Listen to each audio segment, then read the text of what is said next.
Market ഇപ്പോൾ നല്ല വോളറ്റൈലാണ്. അപ്പോ നിഫ്റ്റിയുടെയും മറ്റു സൂചികകളുടെയും പ്രധാന ലെവലുകൾ ഏതൊക്കെയാണെന്ന് നോക്കാം. ആദ്യം തന്നെ പറയട്ടെ, ഇതൊരു AI ജനറേറ്റഡ് കണ്ടന്റ് ആണ്. ഇതൊരു ഫിനാൻഷ്യൽ അഡ്വൈസ് അല്ല.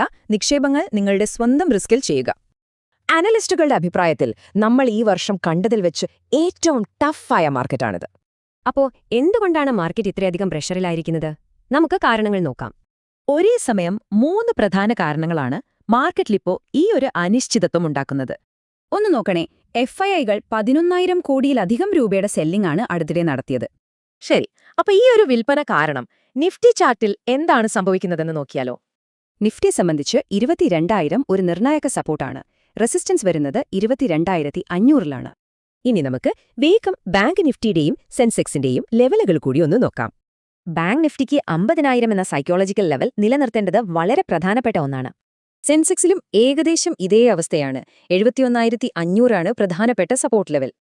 അപ്പോൾ ഈ ലെവലുകളൊക്കെ വെച്ച് നോക്കുമ്പോൾ ഒരു ഇൻവെസ്റ്റർ എന്ന നിലയിൽ നമ്മൾ എന്താണ് ശ്രദ്ധിക്കേണ്ടത്? ഒരു ബെയർ ട്രാപ്പിൽ പെടാതെ നോക്കണം. അതായത് പെട്ടെന്നുള്ള റിക്കവറി ചിലപ്പോൾ താൽക്കാലികം മാത്രമായിരിക്കും.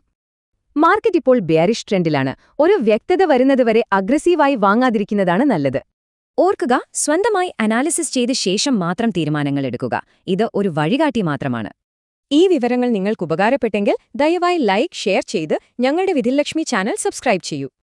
അപ്പോൾ ചോദ്യം ഇതാണ്: മാർക്കറ്റ് ഇവിടെ നിന്നും തിരിച്ചു കയറുമോ അതോ ഇനിയും താഴേക്ക് പോകുമോ? നിങ്ങളുടെ അഭിപ്രായം എന്താണ്?